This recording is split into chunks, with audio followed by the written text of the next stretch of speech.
And we are here in seaside, yes, saan makikita dito ang magagandang tanawin, mga fresh na mga tanawin here.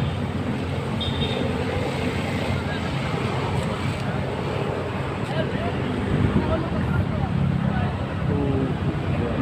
Pumunta ako dito kasi po buon ko dishwasher sana ako, kaya lang po ito natuloy kasi pupunta ko dun sa entrance, wala naman po ang tao. So, ilang oras po akong nag-antay doon. Eh, mga isang oras, tumitingin pa po ako sa loob, pero wala po akong nakitang tao. So, that's why na umuwi na lang ako. So, at naisipan ko rin mag-video dito sa MOA Seaside para po sa aking YouTube channel. Sana po supportahan niyo po ang YouTube channel ko and just subscribe. So, para po marami po tayong